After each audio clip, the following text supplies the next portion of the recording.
Students हम discuss करेंगे important news के बारे में। First news regarding the cotton और टेक्सटाइल सेक्टर के पर्सपेक्टिव से है। हमारे जो मिनिस्टर ऑफ कॉमर्स है उनके द्वारा एक स्टेटमेंट के अंदर कहा गया जिस तरीके से बांग्लादेश को जो बेनिफिट रिसीव होगा कि बांग्लादेश ने अलाउ किया है यूएस से आने वाला जो कॉटन है उसके इंपोर्ट को, और उसी कॉटन के थ्रू आप देखिए कि प्रोडक्ट को डेवलप करते हुए यूएस के लिए जो सेंड है वो किया जाएगा। तो सेम काइंड ऑफ बेनिफिट है वो इंडिया को भी रिसीव हो सकता है। इंडिया का भी जो टेक्सटाइल प्रोडक्ट है उसके ऊपर जीरो टैरिफ है वो अप्लाई रहेगा, इस तरीके से अगर इंडिया अलाउ करता है तो। और कॉमर्स मिनिस्टर के द्वारा एक पॉइंट ये बताया गया कि अभी जो यूएस और इंडिया का जो डील हुआ है वो इंटरिम डील आप देखिए कि यहाँ पे नेगोशिएट हुआ है। फाइनल जो एग्रीमेंट है वो एग्जिस्टेंस में नहीं आया है, जो कि मार्च अप्रैल मंथ के समय में आएगा। तो उस दौरान में हो सकता है कि डील के कुछ पॉइंट्स हैं उनको इस तरीके से चेंज किया जाए। इंडिया का जो टेक्सटाइल एरिया है उसको सपोर्ट करने के लिए ये जो प्रोविजन है वो डील के अंदर में इंक्लूड हो सकता है। और थर्ड जो पॉइंट इनके द्वारा बताया गया है वो इंडिया के एक्सपोर्ट के रिगार्डिंग में है। लीडर ऑफ अपोजिशन के द्वारा एलिगेशंस लगाए गए थे कि जिस तरीके से बांग्लादेश को बेनिफिट रिसीव होगा उनका जो यूएस के साथ में डील है उसके थ्रू। अब देखिए कि इंडिया का जो कॉटन एक्सपोर्ट है, जो टेक्सटाइल का जो एक्सपोर्ट है उसको ये इम्पैक्ट करेगा। तो हमारे कॉमर्स मिनिस्टर ने जो अर्लियर अर्लियर फेज में जो free trade agreement other countries के साथ में हमारे साइन हुए हैं या नेगोशिएट हुए हैं उनके बारे में मेंशन किया कि हमारा जो टेक्सटाइल का प्रोडक्ट है वो यूएस के लिए ही नहीं अदर कंट्रीज के लिए भी एक्सपोर्ट हुआ करता है। इसके अंदर उन्होंने मेंशन किया यूनाइटेड किंगडम के साथ में जो हमारा फ्री ट्रेड एग्रीमेंट नेगोशिएट हुआ है उसके बारे में। स्विट्जरलैंड के पर्सपेक्टिव से मेंशन किया कि यूरोपियन जो फ्री ट्रेड एसोसिएशन के जो कंट्रीज हैं उसमें स्विट्जरलैंड आप देखिए कि उसका पार्ट है। फिर आप देखिए कि नॉर्वे को बताया गया है इनके द्वारा, और ऑस्ट्रेलिया के बारे में भी मेंशन है वो हुआ है। अब यूपीएससी के एग्जाम से रिलेटेड आपको क्या बेसिक इन्फॉर्मेशन है वो पता होना चाहिए। फर्स्ट ऑफ ऑल स्टूडेंट्स आपको जानकारी होना चाहिए हमारी कंट्री के अंदर में जो कॉटन का जो प्रोडक्शन है उसके बारे में। क्या हमारी कंट्री का जो कॉटन प्रोडक्शन है वो वन ऑफ द लार्जेस्ट है या किसी अदर कंट्री से हम इम्पोर्ट हैं वो किया करते हैं। स्टूडेंट्स अक्टूबर मंथ के समय में या सितंबर मंथ के दौरान में अगर आपने द हिंदू न्यूज़पेपर को रीड किया होगा तो एक न्यूज़ आपने रीड किया था उस समय में कि हमारा जो कंट्री है उन्होंने बाहर से आने वाला जो कॉटन के जो प्रोडक्ट्स हैं उनके ऊपर जो टैरिफ था जो ड्यूटी था उसको रिड्यूस किया गया। तो रिड्यूस किया गया डेट मीन्स कि क्या हमारी कंट्री के अंदर में जिस तरीके से डिमांड है उतना कॉटन का प्रोडक्शन नहीं हुआ करता है। तो आप देखिए कि उस दौरान में कॉटन का जो न्यू कॉटन है वो मार्केट के अंदर में नहीं आता है। कॉटन का जो ये जो क्रॉप है वो कौन से सेशन का क्रॉप है, खरीफ क्रॉप है। खरीफ का क्रॉप है। यूपीएससी इस तरीके से आपसे क्वेश्चन पूछता है, कुछ क्रॉप्स आपको मेंशन कर दिए जाएंगे। क्वेश्चन आपसे होगा कि खरीफ का जो क्रॉप्स है उनको आपको आइडेंटिफाई करना है, रबी का जो क्रॉप है उनको आपको यहाँ पे बताना है। तो खरीफ का ये क्रॉप है लार्जली वे के अंदर में हमारा जो पेनिनसुलर इंडिया है जिसमें गुजरात है, महाराष्ट्र है, कर्नाटका है, आंध्र प्रदेश एंड तमिलनाडु का भी एरिया है, और राजस्थान और हरियाणा के पार्ट्स के अंदर में भी कॉटन का जो प्रोडक्शन है वो हुआ करता है। लेकिन आप देखिए कि हम सेकंड लार्जेस्ट प्रोड्यूसर के रूप से हमारा रैंकिंग है, सेकंड लार्जेस्ट प्रोड्यूसर के रूप से हैं। बट हमारा जो पॉपुलेशन है वो भी आप देखिए कि लार्जर नंबर्स के अंदर में है। तो अदर कंट्रीज से हम जो कॉटन है उसको इम्पोर्ट भी किया करते हैं। फर्स्ट लार्जेस्ट जो कॉटन का जो प्रोड्यूसिंग कंट्री है वो कौन सा है, चाइना आप देखिए कि टॉप कंट्री है यहाँ पे। सेकंड जो इंडिया है, और इंडिया के ही इक्विवेलेंट आपको ब्राज़ील का जो रैंकिंग है वो मिलता है कि इंडिया और जो ब्राज़ील का जो कॉटन प्रोडक्शन है वो same kind of equivalent numbers के अंदर में है। कभी इंडिया का रैंकिंग टॉप मिलेगा आपको सेकंड नंबर पे, कभी आप देखिए कि ब्राज़ील है वो सेकंड नंबर है उसको सिक्योर करता है। हमारे कंट्री के अंदर में कॉटन का जो इम्पोर्ट है वो भी इंक्रीज हुआ है क्योंकि एक तो पॉपुलेशन लार्जर नंबर के अंदर में है। पिछले कुछ समय से जो देखिए कि मानसून जो है वो बेटर कंडीशन में रहा, तो लार्जर नंबर के अंदर में अगर हाई आप देखिए कि हैवी रेनफॉल रिसीव होता है तो उस दौरान में भी ये जो क्रॉप का जो प्रोडक्शन है उसको इम्पैक्ट किया करता है। तो किस तरीके का जो क्लाइमेटिक कंडीशंस का रिक्वायरमेंट हुआ करता है कॉटन का जो प्रोडक्शन है उसके रिगार्डिंग। फर्स्ट ऑफ ऑल आप देखिए कि स्टूडेंट जब हम सोइल्स के बारे में रीड करते हैं तो ब्लैक सोइल है वो one of the favourable soil है कॉटन के प्रोडक्शन के लिए। सेकंड आप देखिए कि यहाँ पे टेम्परेचर का जो रिक्वायरमेंट है वो हाई टेम्परेचर रिक्वायर्ड हुआ करता है, टेम्परेचर जो है वो हाई होना चाहिए यहाँ पे। लाइट रेनफॉल का रिक्वायरमेंट हुआ करता है, हैवी रेनफॉल का रिक्वायरमेंट नहीं है, लाइट रेनफॉल है। स्टूडेंट्स फ्रोस्ट का कंडीशन भी यहाँ पे होना चाहिए। तो आप देखिए कि अराउंड 210 डेज जो एनसीईआरटी के अंदर में लिखे गए हैं कि 210 डेज यहाँ पे हैं, तो फ्रोस्ट फ्री होने चाहिए, कि फ्रोस्ट का जो कंडीशन है वो नहीं डेवलप होना चाहिए। अब ये जो प्रपोजल है इसके रिगार्डिंग में फार्मर्स के अपने कंसर्न हैं। फार्मर्स ने कहा है अगर बाहर से आने वाले कॉटन को हम अलाउ करेंगे तो हमारा जो डोमेस्टिक कॉटन प्रोडक्शन है उसको इम्पैक्ट होगा। 2002 के समय में आप देखिए कि हमारा यहाँ पे जो कॉटन प्रोडक्शन है उसके अंदर में जो जीएम क्रॉप है उसको भी अलाउ किया गया है। तो हमारे यहाँ पे ओनली जो जीएम क्रॉप अलाउ है वो बेसिकली कॉटन का है। कॉटन का जो जीएम क्रॉप है जिसको 2002 के समय से अलाउ किया गया। फार्मर्स के खुद के अपने कंसर्न है वो हमने यहाँ पे बताए हैं। लास्ट ईयर आप देखिए कि जो कॉटन की रिगार्डिंग में एक मिशन का भी लॉन्च हुआ था जिसमें इस सेक्टर में हम सेल्फ सफिशिएंसी को अचीव करें, लार्जर वे के अंदर में एक्सपोर्ट को कैरी आउट करें। और हमारी कंट्री में कुछ ऐसे पार्ट्स हैं जो टेक्सटाइल इंडस्ट्री का वहाँ पे लार्जर वे के अंदर में डेवलपमेंट हुआ है।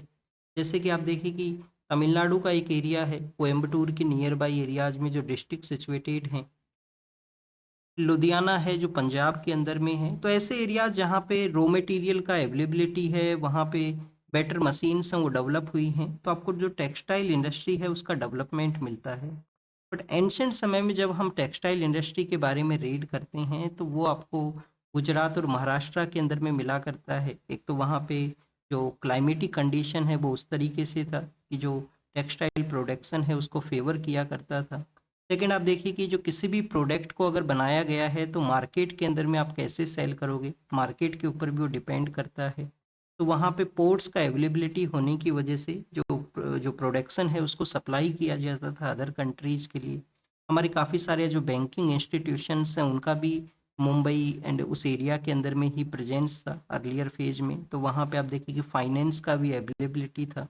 और लेबर तो हमारे कंट्री के हर एक पार्ट के अंदर में अवेलेबल हुआ करती है। कुछ ऐसे स्टेट्स हैं जहाँ से लेबर का माइग्रेशन कंट्री के अदर पार्ट के लिए में हुआ करता है। तो इस तरीके से आप देखिए कि कोई भी इंडस्ट्री है उसका डेवलपमेंट है वो हुआ करता है।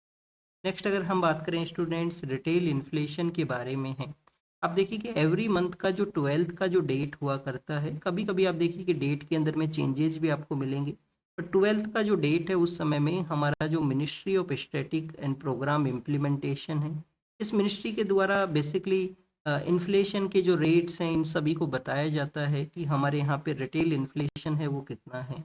तो उसके रिगार्डिंग में कंज्यूमर प्राइस इंडेक्स है वो बेसिकली रिलीज हुआ करता है, कंज्यूमर प्राइस इंडेक्स है वो रिलीज होता है।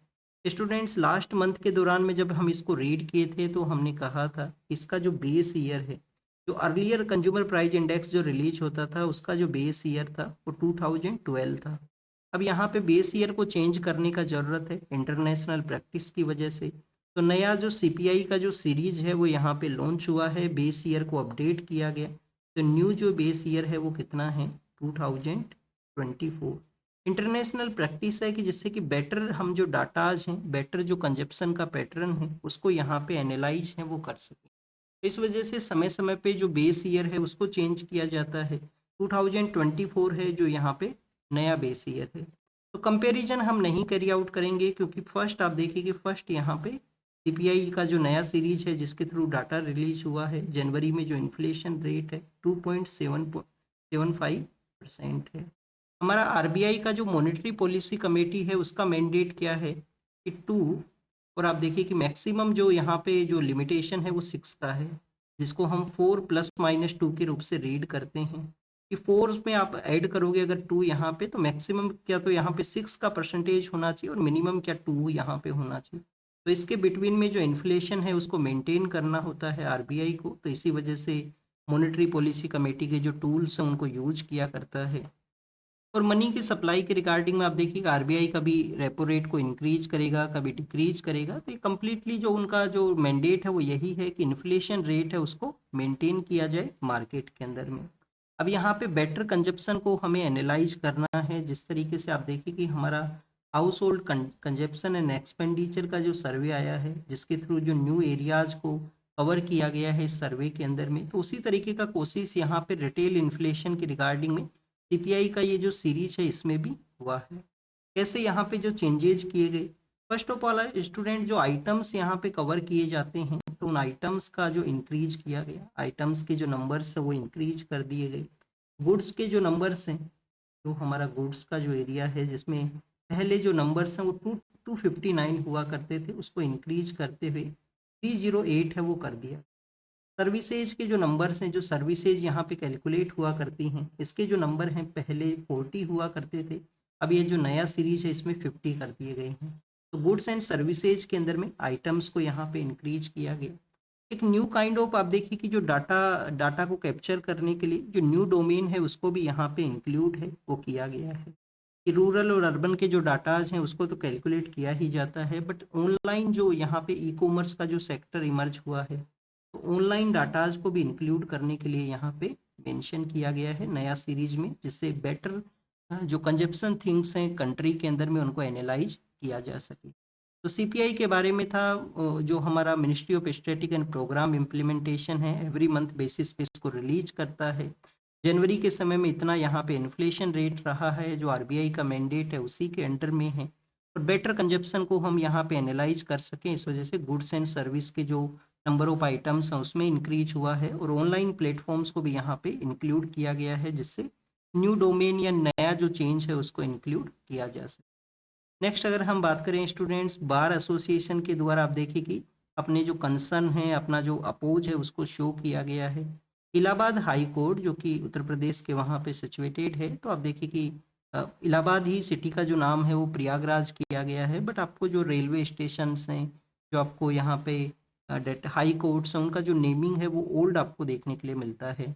तो स्टूडेंट जो बार एसोसिएशन है वहाँ पे हाई कोर्ट का जो बार एसोसिएशन है उन्होंने किस तरीके से अपना अपोज किया गया है यहाँ पे, क्योंकि इलाहाबाद हाई कोर्ट के वहाँ पे जो एड होक जजेज हैं उनका अपॉइंटमेंट है वो किया गया। तो बार एसोसिएशन के अपने कंसर्न है, एक तो आप देखिए कि प्रियर यहाँ पे जो परमिशन का रिक्वायरमेंट हुआ करता है प्रेसिडेंट से, उसको नहीं लिया गया है। सेकेंड आप देखिए कि इस तरीके से एड होक जजेज को अगर अपॉइंट किया जाएगा तो न्यू जजेज का अपॉइंटमेंट है वो किस तरीके से होगा, क्योंकि जो बैकलॉग है ऑलरेडी हमारी जुडिशरी के अंदर में काफ़ी हायर नंबर्स के अंदर में है, lakhs and lakhs of cases हैं जो आपको हाई कोर्ट के डोमेन में मिला करते हैं। तो इस तरीके से बार एसोसिएशन ने अपने कंसर्न को रेज किया है। नेक्स्ट आप देखिए कि आपको एड होक जजेज के बारे में क्या पता होना चाहिए। एक तो आपको आर्टिकल के बारे में जानकारी होना चाहिए कि कॉन्स्टिट्यूशन का जो आर्टिकल 224A है, जिसके अंदर एड होक जजेज के बारे में मेंशन है कि किसी भी जज को एज ए जो फॉर्मर जज है जो रिटायर हो चुका है उसको आप अपॉइंट कर सकते हो एड होक जज के रूप से। यहाँ पे कुछ टाइम पीरियड है वो फिक्स है, कंप्लीटली आप लाइफ टाइम के लिए अपॉइंट नहीं कर सकते, कुछ टाइम पीरियड है वो फिक्स है। अब आपको एक बेसिक इन्फॉर्मेशन ये पता होना चाहिए कि आर्टिकल जो 224A है ओरिजिनली हमारे कॉन्स्टिट्यूशन का ये पार्ट नहीं है, क्योंकि आप देखिए अमेंडमेंट को ये शो करता है A B C D किस तरीके से भी जो भी यहाँ पे नंबर है वो ऐड किया गया है।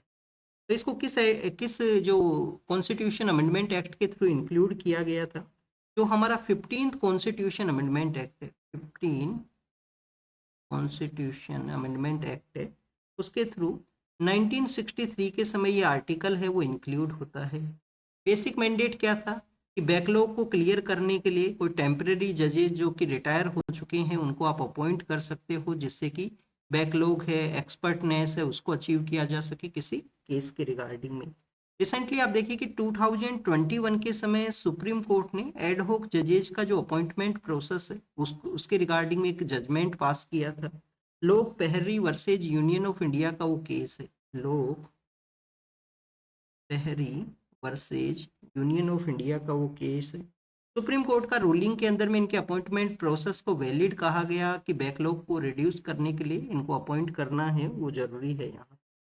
और जो यहाँ पे जो 615 कॉन्स्टिट्यूशन अमेंडमेंट एक्ट के अंदर में जो इनके बारे में इंक्लूड हुआ था, इसका जो डिटेल मेमोरेंडम ऑफ प्रोसीजर है वो आपको 1998 के समय में जो सेकंड जज केस और थर्ड जज केस के थ्रू इसको इंक्लूड किया गया। तो ये बेसिकली एड होक जजेज के अपॉइंटमेंट के बारे में है।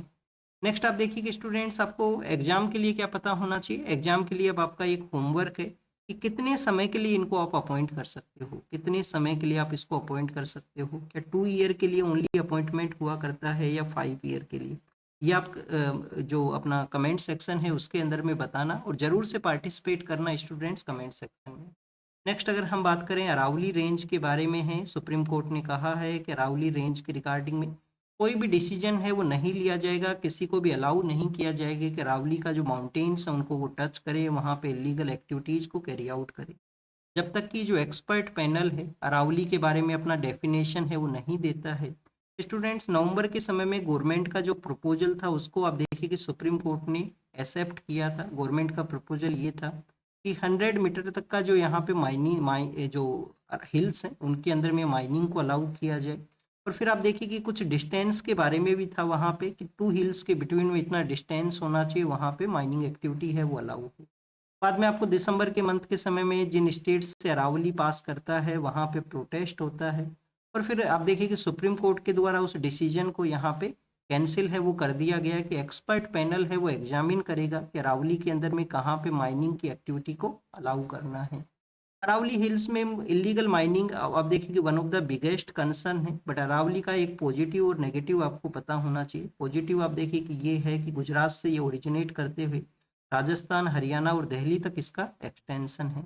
तो राजस्थान का जो वेस्टर्न पार्ट है जहाँ पे डेजर्ट है, थार का जो डेजर्ट प्रेजेंट है, तो उसको ये रेगुलेट करता है ओनली वेस्टर्न पार्ट के अंदर में ही, उसका जो एक्सपेंड है उसको कंट्रोल करता है। बट नेगेटिव क्या है, नेगेटिव ये है कि जो साउथ वेस्ट मानसून आया करता है, तो साउथ वेस्ट मानसून का डायरेक्शन में होने की वजह से कम बारिश से वो रिसीव होता है वेस्टर्न पार्ट ऑफ इंडिया को। तो ये अरावली के बारे में था। One of the oldest geological feature है हमारे कंट्री के अंदर में इसका प्रेजेंस है, तो इसको प्रोटेक्ट करने का जरूरत है। नेक्स्ट आप देखिए कि डीजीपी अपॉइंटमेंट के बारे में है। अब देखिए कि जब भी आप पुलिस रिफॉर्म्स के बारे में रीड करते हो तो आपको यहाँ पे डीजीपी अपॉइंटमेंट प्रोसेस के बारे में भी पता होना चाहिए कि जो प्रकाश सिंह केस है, प्रकाश सिंह केस किसके रिगार्डिंग में है, पुलिस रिफॉर्म के पर्सपेक्टिव से है कि समय पे अपॉइंटमेंट हो, यहाँ पे डीजीपी का एक फिक्स टेन्योर होना चाहिए। तो उसी के रिगार्डिंग में आप देखिए कि सुप्रीम कोर्ट ने यूपीएससी को एक मैंडेट दिया था कि हर एक स्टेट के द्वारा जो कुछ पैनल है वो सेंड किया जाएगा, पैनल सेंड किया जाएगा जिसके अंदर में बेसिकली यूपीएससी उनका इंटरव्यू लेगा। इंटरव्यू के बाद में डिसाइड किया जाएगा कि इन 2-3 पर्सनस में से आप किसी को डीजीपी के रूप से अपॉइंट कर सकते हो। स्टेट का जो गवर्नमेंट है वो इसको अपोज करती हैं, उनके द्वारा कहा जाता है कि जो पुलिस है वो स्टेट का सब्जेक्ट है, पुलिस जो है वो स्टेट का सब्जेक्ट है। यूपीएससी जो कि सेंट्रल एजेंसी है, उनका इस तरीके से इंटरवेन करना बेसिकली आप देखिए कि स्टेट्स की अपने यहाँ पे कंसर्न है। तो जब भी किसी स्टेट में डीजीपी का आप देखिए कि रिटायरमेंट होता है, वो यहाँ पे जो अपना टेन्योर कंप्लीट होता है, तो नया जो डीजीपी है वो अपॉइंट नहीं कर रहे हैं काफ़ी सारे स्टेट्स, वो यहाँ पे एक्टिंग डीजीपी को अपॉइंट करते हैं, एक्टिंग डीजीपी को उनके द्वारा अपॉइंट किया जाता है। तो उसी कंप्लीटली इंफॉर्मेशन को मेंशन किया गया। एग्जाम के लिए आपको ये इंफॉर्मेशन पता होना चाहिए जो बेसिकली हमने Prakash Singh case and police reforms के बारे में जो डिस्कस किया है। उत्तराखंड के वहां पे आप देखिए कि जो राजा जी नेशनल पार्क है उसके थ्रू एक रोड है वो पास होना चाहिए, तो उसको अलाउ किया गया है। मेटलिंग रोड है जिसको सुप्रीम कोर्ट ने अलाउ किया है।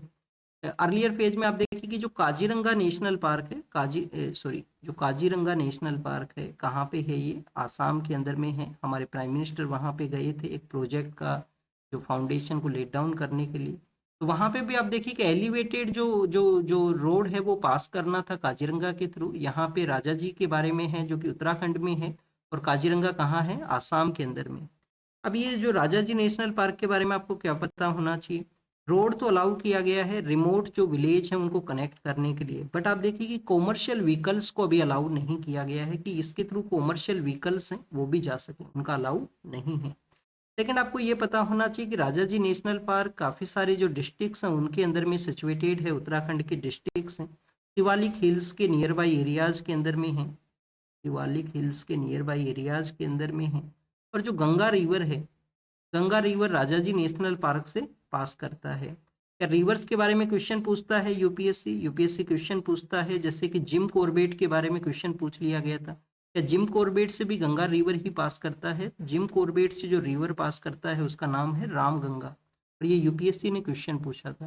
राजा जी नेशनल पार्क जिम कॉर्बेट के साथ में भी कनेक्ट करता है, और उसी एरिया से रोड पास होना है जो कि रिमोट विलेज की कनेक्टिविटी के रिगार्डिंग में है, जिसमें कॉमर्शियल व्हीकल्स को नहीं अलाउ है अभी प्रेजेंट समय में। और गंगा रिवर किससे पास करता है? राजाजी नेशनल पार्क से पास करता है। तो ये बेसिक इन्फॉर्मेशन आपको पता होना चाहिए। दार्जिलिंग का जो ट्रेन है वहाँ पे आप देखिए कि जो ट्रेन का जो टिकट एग्जामिनर है उनके अपॉइंटमेंट के बारे में है कि फर्स्ट वुमेन है जिनको यहाँ पे अपॉइंट किया गया है। क्या ये जो वुमेन का इस तरीके से अपॉइंटमेंट है एग्जाम के लिए इम्पोर्टेंट है? यूपीएससी के लिए आपको ये पता होना चाहिए कि जो दार्जिलिंग, जो कि आप देखिए कि टी के लिए काफ़ी ज़्यादा फेमस है, दार्जिलिंग का जो टी है, और ये फर्स्ट इंडिया का जीआई टैग था। जब इंडिया में जीआई टैग स्टार्ट हुए तो फर्स्ट जीआई टैग है जो दार्जिलिंग टी को दिया गया था। लेकिन आप देखिए कि ये जो ट्रेन का वहाँ पे जो प्रैक्टिस है, जो ट्रेन वहाँ से पास करता है, ये बेसिकली यूनेस्को हेरिटेज साइट के अंदर में हम इसको इंक्लूड किया करते हैं। 1881 के समय ये ट्रेन का डेवलपमेंट हुआ दार्जिलिंग के वहाँ पे। 1881 के समय काफ़ी ज़्यादा आप देखिए कि heritage one kind of A train है। और 99 के समय में, इंडिपेंडेंस के काफ़ी साल बाद में, 99 के समय इसको हेरिटेज साइट का जो स्टेटस है वो दिया गया है यूनेस्को का लिस्ट के अंदर में। ये बेसिकली दार्जिलिंग ट्रेन के बारे में था। नेक्स्ट अगर हम बात करें स्टूडेंट्स, बैक्टीरियाज के बारे में, एक बायोलॉजिस्ट है उन्होंने कहा है कि बैक्टीरियाज हैं एक दूसरे के साथ में कम्युनिकेट करते हैं।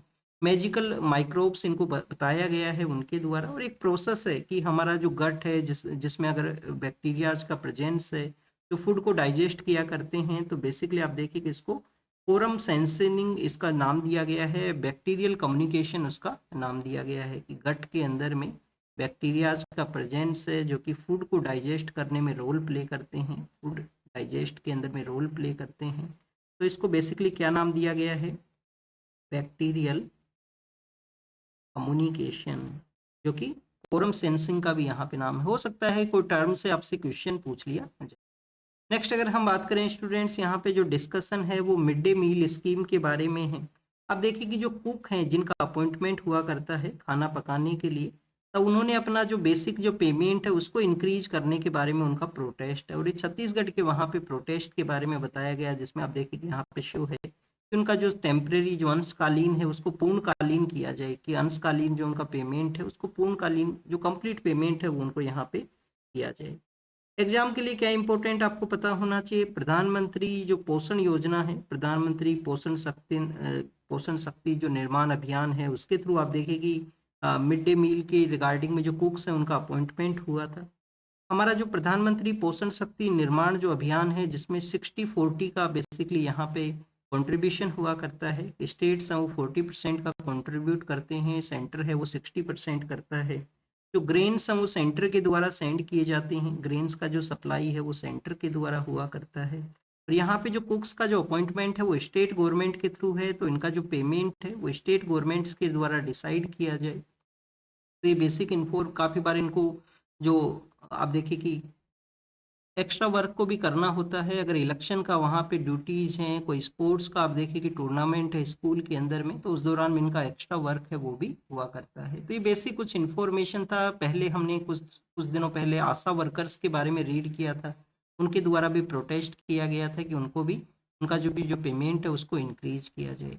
नेक्स्ट अगर हम बात करें स्टूडेंट्स, आज फ्राइडे का द हिंदू है, तो इसमें आप देखिए कि कल्चर का एक फोटो शो होता है, जिसमें आप देखिए कि दिल्ली के रिगार्डिंग में फोटो शो हुआ है कि दिल्ली के अंदर में जो लोधी गार्डन है, दिल्ली के अंदर में जो लोधी गार्डन है, तो स्टूडेंट्स क्या ये जो लोधी गार्डन है इसके अंदर में ओनली लोधी डायनेस्टी से रिलेटेड जो पर्सन है उन्हीं का जो टॉम्स हैं वो सिचुएटेड है? तो आप देखिए उन्हीं का नहीं है, सैयद का भी यहाँ पे है। सैयद नाम का जो डायनेस्टी हुआ करती थी जो कि दिल्ली सल्तनत का पार्ट है। लास्ट जो डायनेस्टी थी वो लोधी लोधी डायनेस्टी था, जिसमें आप देखिए कि सिकंदर लोधी हैं, सिकंदर जो लोधी हैं उनका टॉम वहाँ पे सिचुएटेड है।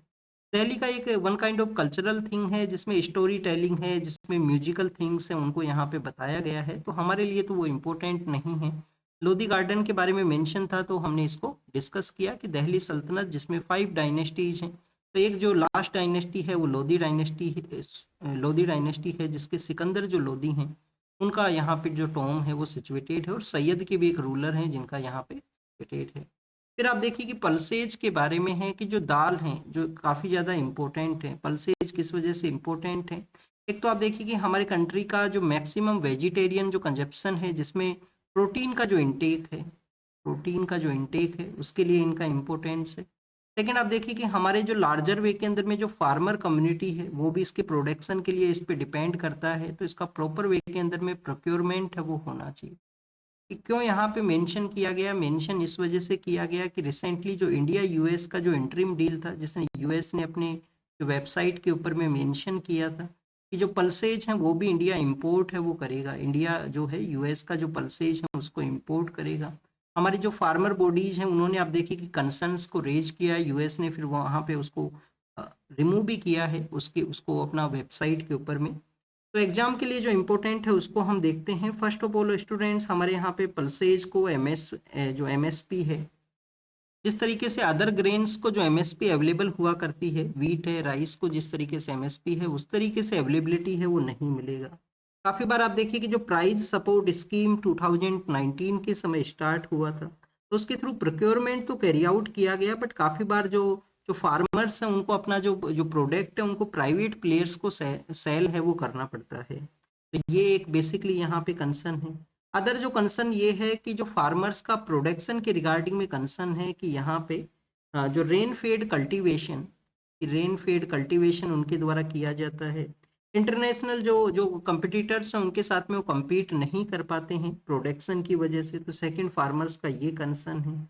थर्ड आप देखिए कि स्टूडेंट्स, अक्टूबर 2025 के समय सेल्फ सफिशिएंसी जो मिशन को लॉन्च किया गया था जिससे कि हम सेल्फ सफिशिएंसी को अचीव करें, तो उस मिशन के बारे में बताया गया है कि ओवरऑल प्रोडक्शन को इंक्रीज करने का वहाँ पे मैंडेट है, ओवरऑल एक्सपोर्ट को भी इंक्रीज करने का मैंडेट है, बट प्रेजेंट समय में हमारा कंट्री पल्सेज का जो इम्पोर्ट है वो किया करता है, बाहर से जो पल्सेज हैं वो आया करते हैं। तो ये कुछ हमने पॉइंट्स यहाँ पे देखे हैं। फिर आप देखिए कि आर्टिफिशियल इंटेलिजेंस के बारे में है कि अगर कोई फोटो जनरेट हुआ है वो एआई के थ्रू जनरेट किया गया है तो उसको लेबल किया जाए, उसका लेबलिंग वहाँ पे होना चाहिए जिससे कि पर्सन का जो राइट टू नो का जो इंफॉर्मेशन है वो उनको मिल सके। किसी भी पर्सन का जो डिग्निटरी का जो कोई भी पर्सन है, कोई भी वुमेन है, उनका जो फोटो है उसको आप देखिए कि किसी तरीके से फेक फोटो जो क्रिएट होती हैं, इमेज को जो डैमेज करने का कोशिश किया जाता है, तो उसके थ्रू भी यहाँ पे पब्लिक डोमेन में इंफॉर्मेशन हो कि जो लेबलिंग वहाँ पे हुआ है, एआई का लेबलिंग उस पे हुआ है कि उसके थ्रू ये जनरेटेड है, रियल फोटो है वो नहीं है। लेकिन आप देखिए कि एआई का समिट इंडिया में ऑर्गेनाइज होगा तो उससे पहले इस तरीके से जो उसका मिस यूज है उसके रिगार्डिंग में डिसीजन लेना एक बेटर कंडीशन को शो करता है, अवेयरनेस को ये शो करता है। तो उसी के बारे में है। डल लेक के पर्सपेक्टिव से हम रीड करें तो 2009 के समय गवर्नमेंट के द्वारा एक प्रपोजल है वो स्टार्ट किया गया था कि डल लेक के वहाँ पे जो रिहेबिलिटेशन है, जो कंजर्वेशन है, उसके रिगार्डिंग में प्लान को कैरी आउट किया जाएगा।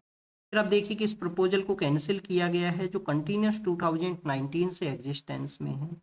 तो डल लेक का जो रिस्टोरेशन का ये प्लान है वो क्यों यहाँ पे डिसीजन है वो हुआ है। फर्स्ट ऑफ ऑल आप देखिए कि डिसीजन क्यों लिया गया था।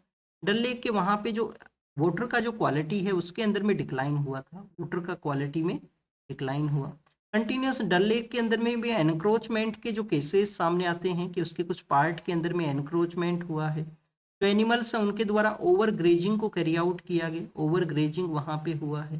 क्लाइमेट चेंज है, डिफोरेस्टेशन है, इनका भी इम्पैक्ट है उस लेक के ऊपर में। तो ओवरऑल आप देखिए कि वाटर का क्वालिटी में डिक्लाइन हुआ है, ओवरऑल वहाँ पे जो लेक का एरिया है वो श्रिंकिंग सिचुएशन में है। उन सभी को देखते हुए वहाँ पे रहने वाली जो कम्युनिटी है उसको रिहेबिलिटेट किया जा सके, लेक को प्रोटेक्ट किया जा सके, जिसके रिगार्डिंग में 2009 में जो डिसीजन लिया गया बट वो बेटर नहीं हो सका, तो इस वजह से यहाँ पे डिसीजन में जो चेंजेज हैं वो हुए हैं। एग्जाम के लिए क्या पता होना चाहिए कि जो डल लेक है वो रामसर साइट का पार्ट है वो नहीं है, रामसर जो कन्वेंशन है उसका ये पार्ट है वो नहीं है। फिर आप देखिए कि इंडिया और जो यूएस का जो इंटरिम डील है, जो इंटरिम डिस्कशन है, उसके अंदर में आप देखिए कि जो मिनिस्ट्री ऑफ एक्सटर्नल अफेयर है उन्होंने किसी भी तरीके से अपना जो आप देखिए आंसर देने से डिनाई किया है, डिक्लाइन किया गया है कि इंडिया और जो रसिया का ऑयल इंपोर्ट है उसके रिगार्डिंग में जो यूएस का क्लेम है। तो अभी आप देखिए कि इंडिया ने अब यहाँ पे जो बेसिकली किसी भी तरीके से जो कहा नहीं है कि हमको जो ऑयल को जो रिड्यूस कर, और यूएस ने भी अपना जो ऑफिशियली डॉक्यूमेंट है उसके अंदर में इंडिया रसिया का जो ऑयल इंपोर्ट है उसके बारे में किसी तरीके से मेंशन नहीं किया। इन ऑफिशियल वे के अंदर में मेंशन है कि इंडिया ने कंटिन्यूस ऑयल का जो इंपोर्ट है उसको रिड्यूस किया है रसिया के वहाँ से, जो हमने पिछले कुछ दिनों पहले न्यूज़पेपर के अंदर में भी रीड किया था। रसिया के साथ में हम ऑयल परचेज क्यों कैरी आउट करते हैं? फर्स्ट ऑफ ऑल आप देखिए कि हमारे कंट्री का जो एनर्जी डिमांड है उसके लिए, क्योंकि हम थर्ड लार्जेस्ट यहाँ पे इम्पोर्टर हैं क्रूड ऑयल के अंदर में, तो एनर्जी डिमांड के लिए।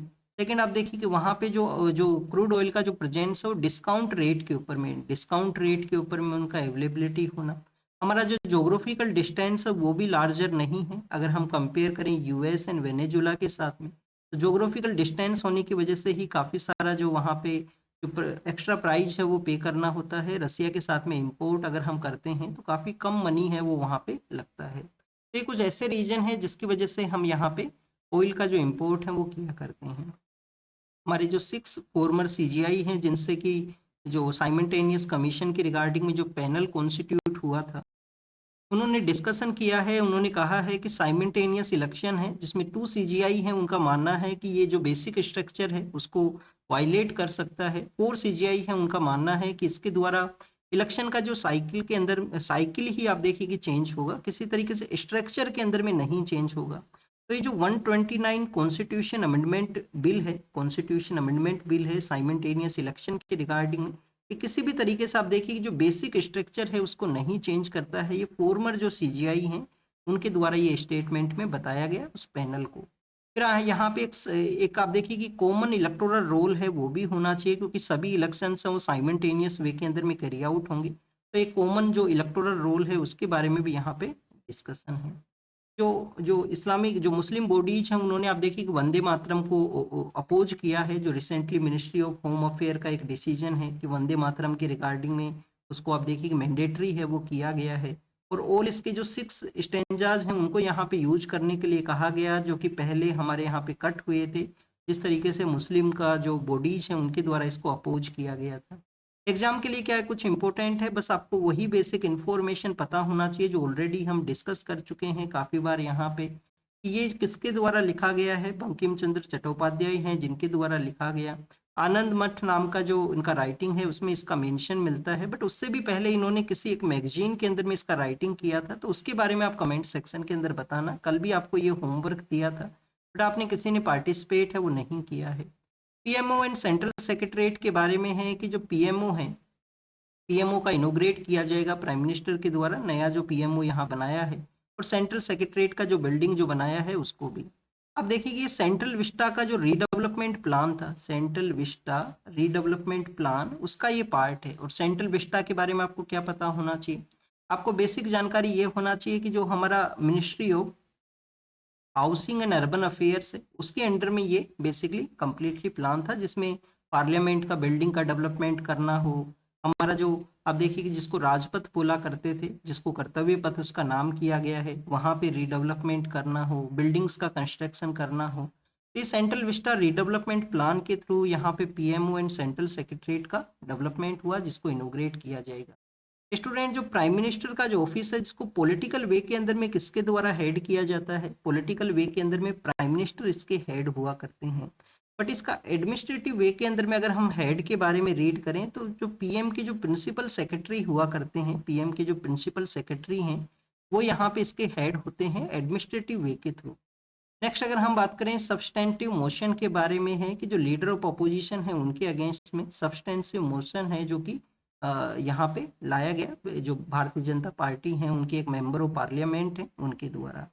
एग्जाम के लिए क्या इंपॉर्टेंट है, फर्स्ट ऑफ ऑल आपको सब्सटेंटिव मोशन के बारे में पता होना चाहिए, तो इसके बारे में आप रीड करना स्टूडेंट्स। अगर मोशन को आप देखिए कि एक्सेप्ट कर लिया जाएगा तो एक्सेप्ट करने के बाद में इसके ऊपर डिबेट होगा और फिर बाद में वोटिंग है वो कैरी आउट होगा। तो 0 आवर के दौरान में इस तरीके से उनके द्वारा ये मोशन है जिसको प्रपोज किया गया है, जो आने वाले समय के अंदर भी न्यूज के अंदर रहेगा, तो उस दौरान में हम इसको डिस्कस करेंगे। जो हमारा डिफेंस एक्विजिशन काउंसिल है उनके द्वारा मोर जो वेपन्स को हम प्रोक्योर करें तो उसके रिगार्डिंग में डिसीजन यहाँ पे हुआ है। P-81 जो एयरक्राफ्ट है वो नेवी के लिए प्रोक्योर होगा। रफाल का जो फाइटर जेट्स हैं वो भी किए जाएंगे, बट इसमें कुछ ऐसे भी जो फाइटर जेट्स रहेंगे जिसका इंडिया के अंदर में प्रोडक्शन यहाँ पे हो, इंडिजीनियस जो थिंग्स हैं, इंडियन जो प्रोडक्शन है उसको यहाँ पे इंक्रीज है वो किया जा सके। नेक्स्ट आप देखिए कि यूजीसी का रिप्लेसमेंट के रिगार्डिंग में एक बिल है जो आने वाले समय में मानसून सेशन के दौरान में आएगा, तो ये जॉइंट पैनल के द्वारा कहा गया है मानसून सेशन में यूजीसी रिप्लेसमेंट बिल रहेगा। और हमारा जो जो डिफेंस फोर्सेज है उनका इंडिजीनियस जो एनिमल्स है उनके साथ में आप देखिए कि जो कनेक्टिविटी जो इंक्रीज हुआ है, जैसे कि हम थार डेजर्ट के अंदर में बीएसएफ के द्वारा जो कैमल्स को यूज किया जाता है, लद्दाख के वहां पे आप देखिए कि जो लद्दाख के जो कैमल्स हैं जिनको कि बैक्टीरियन कैमल का नाम दिया जाता है, जिनको रिपब्लिक डे परेड के दौरान में भी शो किया गया था। तो इसी तरीके से जो आसाम राइफल है उनके द्वारा भी जो इंडिजीनियस यहाँ पे जो डॉग्स का जो स्कोड है उसको इंक्लूड करने के लिए कहा गया कि हमारा जो तमिलनाडु के अंदर में जो नागालैंड के वहाँ पे जो डॉग्स पाए जाते हैं उनको हम यहाँ पे इंक्लूड करें। तो डॉग्स का नाम आपको पता होना चाहिए। नेक्स्ट आप देखिए कि रसिया के द्वारा यहाँ पे व्हाट्सएप के ऊपर में बैन किया गया है कि उनका जो लॉ था उसको फॉलो नहीं किया गया है व्हाट्सएप के द्वारा। फिर आप देखिए कि यहाँ पे इमिग्रेंट्स पर्सन्स के बारे में है, यूएस के रिगार्डिंग में एग्जाम के लिए वो इम्पोर्टेंट नहीं है। चाइना के द्वारा ताइवान के जो लीडर हैं उनको यहाँ पे उनके अगेंस्ट में एलिगेशंस लगाए गए हैं, जो भी आप देखिए कि चाइना कंटिन्यूस क्लेम करता है ताइवान के ऊपर में। और पाकिस्तान अपना जो इंडिजीनियस अर्थ ऑब्जर्वेशन सैटेलाइट है उसको लॉन्च करेगा चाइना के वहां से। और पाकिस्तान के ही बारे में है, फॉर्मर जो पॉलिटिकल लीडर हैं उनके विजन के अंदर में लॉस हुआ है, जिनको कंटिन्यूस जेल के अंदर में रखा गया है। 50% जो विजन है वही लेफ्ट है उनका एक आई के अंदर में। तो कंडीशन को बताता है कि वहां पे कैसे पॉलिटिकल डोमेन से बिलोंग करने वाले पर्सन हैं जिनको कि इस तरीके से हार्श काइंड ऑफ जो पनिशमेंट है वो दिया जाता है जब भी वहां पे पॉलिटिकल जो पावर चेंज होता है।